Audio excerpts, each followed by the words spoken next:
కస్టమర్స్కి కీలకంగా చేసే ప్రామిసెస్లో మీరు ఎలాంటి ప్రామిసెస్ చేస్తూ ఉంటారు? మేజర్గా రీసేల్ అనేది జనరల్గా ఎక్కువ చేస్తాము. అండ్ ఆఫ్లైన్ లాస్ట్ ఒక 1.5 year టైం నుంచి కూడా మనము మెయింటెనెన్స్ అనేది చాలా పెద్ద ఎత్తున ప్రామిస్ చేస్తున్నాను. మెయింటెనెన్స్ నేను ప్లాట్ మెయింటెనెన్స్. ఇంతకుముందు మేము వేరియస్ కంపెనీస్కి చేసినప్పుడు అది నా కంట్రోల్లో ఉండదు కాబట్టి నేనేం చేయలేని పరిస్థితి. సో ఇప్పుడు ఏదైతే మేము మా బ్రాండ్ మీద చేసుకుంటున్నామో మా ఓన్ లేఅవుట్స్ కావచ్చు, కొన్నిసార్లు మొత్తం మనం ఎంటారిటీ మనమే తీసుకొని చేస్తున్న లేఅవుట్లు కూడా మనం 10 years మెయింటెనెన్స్ ప్రామిస్ చేస్తున్నాము. And we are also collecting some certain amount of money. సంవత్సరానికి ఒక 5,000 10,000 ఇలా కలెక్ట్ చేసుకుంటాము. చేసుకొని ఒక 10 years మెయింటెనెన్స్ ఇస్తాము. అది మీరు మా లేఅవుట్స్లో చూస్తే మాత్రం మీరు అప్రిషియేట్ చేస్తారు.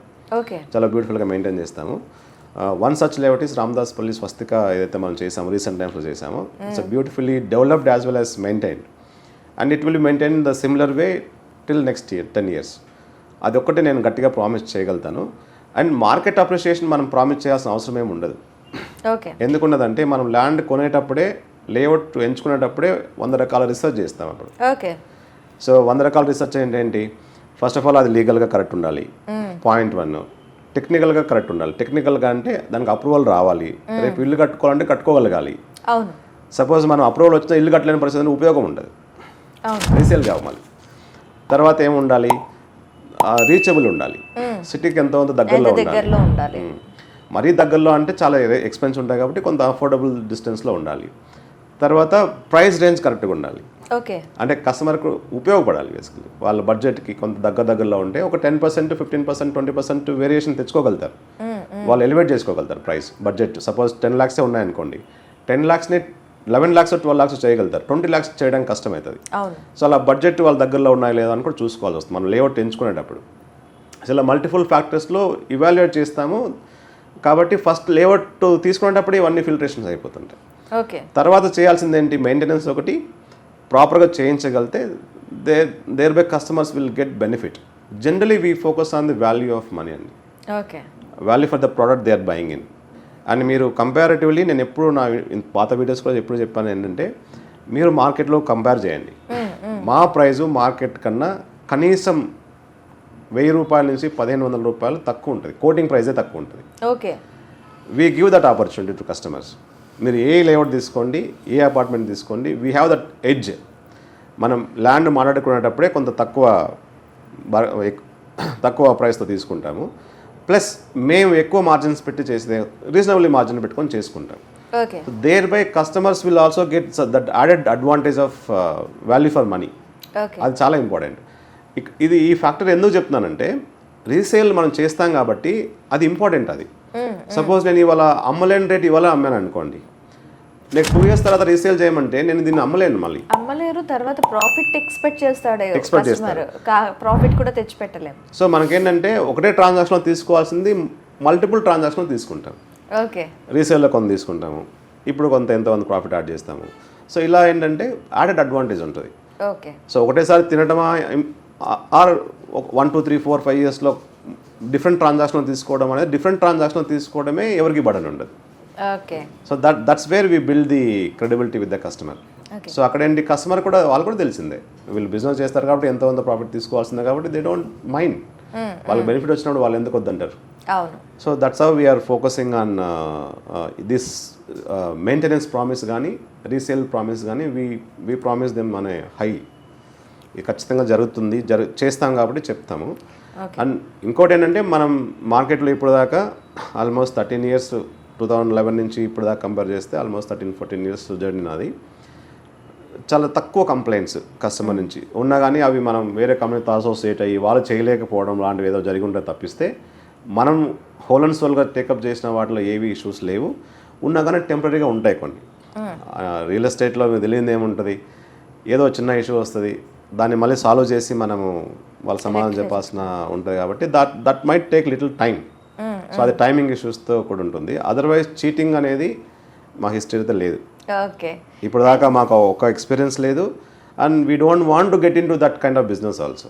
ఓకే సార్, అయితే ఇప్పటి వరకు లైట్ హౌస్ ప్రాపర్టీస్లో ఎంతవరకు ఎన్ని ప్రాజెక్ట్స్ చేశారు, ఎన్ని కంప్లీట్ అయ్యాయి, ఆన్బోర్డ్ ఇంకా ఎంత ఉన్నాయి, ఇంకా కస్టమర్స్ దీని లైట్ హౌస్ ప్రాపర్టీస్ నుంచి ఎంతమంది లాభపడ్డారు?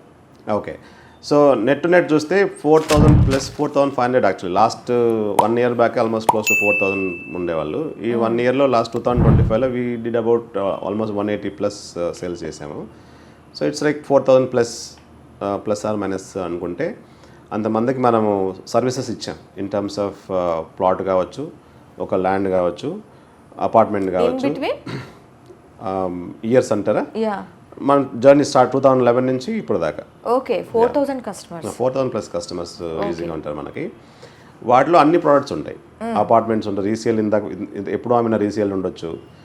ఇప్పుడు లేటెస్ట్గా చేస్తున్న అపార్ట్మెంట్స్ కానీ, మన ప్లాటింగ్ వెంచర్స్ కానీ, కొన్ని విల్లాస్ వేరే కంపెనీస్ కూడా మార్కెటింగ్ చేసాము ఇంతకుముందు. విల్లాస్ కూడా చేసాము, అవి కూడా కావచ్చు. So A type of customers అయినా ఒక 4,000 ప్లస్ కస్టమర్స్ ఉంటారు. సో దాంతో కొంతమంది ఒక 10-15 మంది ఒక చిన్న లేఅవుట్లో ఒక ఫైనల్ అయిపోయి రాక కొంతమందికి ఇబ్బంది ఉంది, లేకుండా అయితే లేదు. బట్ ఆ గిల్ట్ నాకు ఎప్పుడూ ఉంటుంది. వాళ్ళకి ఏదో ఒకటి చేయాలని కూడా ఎప్పుడు మైండ్లో ఏదో ఒకటి పెట్టుకుంటాము. సో అలా అది వదిలేస్తే రిమైనింగ్ అంతా కూడా హ్యాపీ కస్టమర్సే. ఓకే, బట్ అదర్వైజ్ ఇప్పుడు లేఅవుట్ మెయింటెనెన్స్ ఎక్కడో లేఅవుట్ చేసాము, వాళ్ళు మెయింటైన్ చేయలేదు, ఇలాంటి ఇష్యూస్ తప్పిస్తే నెట్ ప్రిన్సిపల్ మాది పోయిందనే కాన్సెప్ట్ ఎక్కడ లేదు మా దగ్గర. Okay, that is something that I always proudly say that. So అలా ఒక 4,000 ప్లస్ కస్టమర్స్ బెనిఫిట్ పడ్డారు. కొన్న వాళ్ళందరూ కూడా లాభం ఇవాళ నోషనల్ వాల్యూ అంటే వాళ్ళు అమ్మకపోయినా వాళ్ళ వాల్యూ అనేది బాగా పెరిగింది. ఓకే, ఎగ్జాంపుల్ మేము 2014లో రావుర్యాల్లో అమ్మినది 5,000-6,000 ఆ మధ్యలో అమ్మాము. ఇవాళ 35,000 నుంచి 40,000 రన్నింగ్ రేట్ వచ్చింది. ఓకే, మేము అమ్మిన ప్రాజెక్ట్స్ ఆల్మోస్ట్ అన్నీ కూడా ఇప్పుడు ఇండిపెండెంట్ హౌసెస్కి, అపార్ట్మెంట్స్కి వచ్చినాయి, అంటే కన్స్ట్రక్షన్కి వచ్చేసాయి. అంటే మనం ఆ సైకిల్ మేము చూసింది. ప్లాట్ అమ్మాము, ఇప్పుడు ఇండిపెండెంట్ హౌసెస్ కట్టుకుంటున్నారు, ఆ రేపు ఫ్యూచర్లో అపార్ట్మెంట్ కడతారు. సో దట్ సైకిల్ ఈస్ నేనే చూశాను మొత్తం ప్లాట్ నుంచి వాళ్ళు ఉండేదాకా మనం చూసాం. కాబట్టి that's a benefit that customer got. Okay, కొన్ని ఇంతకుముందు 20 years బ్యాక్ వేసిన లేఅవుట్లు కూడా చాలా వరకు ఇప్పుడు దాకా ఆ స్టేజ్కి రాలేదు. బట్ ఫార్చునేట్లీ మనం ఎంచుకున్న ప్రైమ్ ఏరియాస్ ఏవైతే ఉన్నాయో దానివల్ల దీంతో మా గొప్పతనం ఉందా అంటే మనం ఎంచుకోవడం మనం గొప్పతనము, కొనడం కస్టమర్ల గొప్పతనం. సో మనం ప్రపోజ్ చేసాం కాబట్టి అది వాళ్ళ గొప్పతనం, దాన్ని మనం ఇన్ఫ్లుయెన్స్ చేయలేం, కస్టమర్ డెసిషన్స్ మనం ఇన్ఫ్లుయెన్స్ చేయలేం. So what we can do, we can advise, ఈ ప్రాపర్టీ ఇలా ఉంది, దీని ప్రాస్పెక్ట్స్ ఇలా ఉంటాయని చెప్పి అడ్వైస్ చేస్తాం. ప్రాపర్టీ బిజినెస్ అంటేనే మనం దాంతో రేపు ఫ్యూచర్లో ఎలా ఇల్లు కట్టుకోవాలి, ఇల్లు కట్టుకుంటే వాళ్ళు ఆ రోజు ఒక 3 BHK 4 BHK కట్టుకున్నప్పుడు వాళ్ళు ఎలా ఉండగలుగుతారు, వాటి విజువలైజేషన్ మనం చూపించవచ్చు కస్టమర్కి. రేపు ఈ వండర్లా దగ్గర ఇలా రాగలుగుతుంది, ఎగ్జిట్ 13 దగ్గర ఇలా కాంప్లెక్స్ రావచ్చు, అవి మనం విజువలైజ్ చేయించవచ్చు తప్పిస్తే దాన్ని చూసి వీళ్ళు కస్టమర్లు కొనుక్కోగలగాలి. సో అలా వాళ్ళు కొనుక్కోగలిగితే that's their great decision making అది. సో అలా it's going good for now in terms of customer satisfaction కావచ్చు, value for money. Especially I always talk about value for money, value for the product they are buying. That's always appreciated. As well as మీరు మా కస్టమర్లు అడిగితే ఎవరైనా చెప్తారు okay మాకు పెరిగిందండి అని చెప్తారు.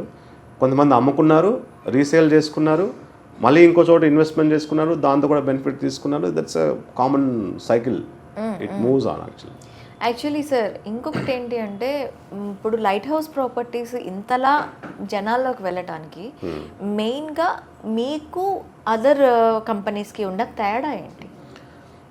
వేరే కంపెనీస్ గురించి నేను పెద్దగా మాట్లాడాను, ఎందుకంటే మనం వాళ్ళు కరెక్ట్ కాదు. ఓకే, సో మనం ఏం చేయగలుగుతామని మనం చెప్దాం. ఫస్ట్ ఏంటంటే రెస్పాన్స్ ఇంపార్టెంట్. సో ఎనీ బిజినెస్లో మనం ఇచ్చే రెస్పాన్స్ ఇంపార్టెంట్. సపోజ్ ఎవరైనా ఫోన్ చేశారు, ఎప్పుడో పాత కస్టమర్ ఫోన్ చేశారు, we should be in a position to take the call and answer them. ఆ కన్సర్న్ ఏదైనా ఉండొచ్చు అవతల వైపు, ఫస్ట్ వినటం అనేది important. That is something that we do from my side. నేను బిజీ ఉన్నా మళ్ళీ కాల్ బ్యాక్ చేస్తాను. కొన్నిసార్లు ఒక 1 day అటు ఇటు కూడా పడినా కానీ again we make it a point, we call them back. So that's where we are successful అని చెప్పొచ్చు. And another factor like I already told, value for product they are buying in. As long as if customer is getting benefit from the product that we are selling, so వాళ్ళు మనం కొంత డిఫరెంట్గానే చూస్తారు. And the receiving factor ఉంటుంది. Suppose మనము ఒక product బాగుండొచ్చు, receiving బాగాలేదనుకోండి, మన language బాగాలేదనుకోండి, so that's where customers also they don't turn up. Yes. So this days everybody expect respect. Buying decision is last, first receiving కానీ మనం మాట్లాడే విధానం కానీ. సో ఇక్కడ నాది కొంత ఆ స్టైల్ డిఫరెంట్గా ఉంటుంది కాబట్టి దట్స్ వేర్ అది కూడా నాకు యాడ్ అవుతుంటుంది. ఓకే. సో అలా నేను ప్లస్ కార్పొరేట్ బ్యాక్గ్రౌండ్ నుంచి వచ్చాను కాబట్టి that also carry some percentage of weight. Okay. ఇప్పుడు సపోజ్ ఎవరైనా కార్పొరేట్ నుంచి వచ్చారనుకోండి, ఐ ఆస్ దెమ్ ఎక్కడి నుంచి వస్తున్నారు మీరు ఏంటని అడిగితే, నేను జెన్పాక్ట్ నుంచి వస్తాను, ఆ జెన్పాక్ట్ ఏ క్లయింట్ అని అడుగుతాను నేను. ఓకే. సో ఏ క్లయింట్ ఏ ఆఫీస్ అని అడుగుతా కాబట్టి it's a close connect that I build. Okay. That's where they get associated with us, and it's a mutual understanding basically. So we try to build the trust there. So property market is all about trust. అవును. Because of volume of money, మనం ఒక mobile 10,000 20,000 పెట్టుకోవడానికి 100 సార్లు 4-5 స్టోర్లు తిరుగుతాము, లేకపోతే reviews చూస్తాం.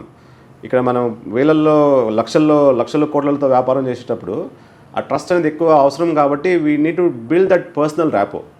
So లేదు వాళ్ళు హెచ్ఎస్బీసీలో పనిచేశారన్నారు అనుకుంటే ఐ ఆస్ దెమ్ ఏ బిల్డింగ్, H2నా H1నా లేకపోతే హైదరాబాదా వైజాగా ఇలా అడుగుతాం కాబట్టి. So we try to connect. అంటే మీ పాత కంపెనీల పరిచయాలు మీకు ఇప్పుడు రియల్ ఎస్టేట్ లో బాగా ఉపయోగపడుతుంది. 100% కదా. ఓకే. మనం చదువుకున్న బేసిక్స్ మనకు జాబ్లో ఎలా అయితే ఉపయోగపడతాయో, ఓకే, మనం ఇంత ముందు experience it will definitely add to our current business. Okay. That's our goodwill basically. So once we have done good job there, that will come and give us fruits here. Okay. So that's how any business కావాలి. ఏ companies తో చేశారు sir before? నేను first ICICI bank బెంగళూరులో ఒక 6-8 months చేశాను. తర్వాత టీసీఎస్కి join అయ్యాను, ఒక 1.5 year, క్లోజ్ టు 2 years చేశాను. తర్వాత హెచ్ఎస్బిసి ఇక్కడ హైదరాబాద్లో. Genpact last company Franklin Templeton, 2018 Franklin Templeton. That's where I ended my career. Okay. So that's the 13 years journey close to.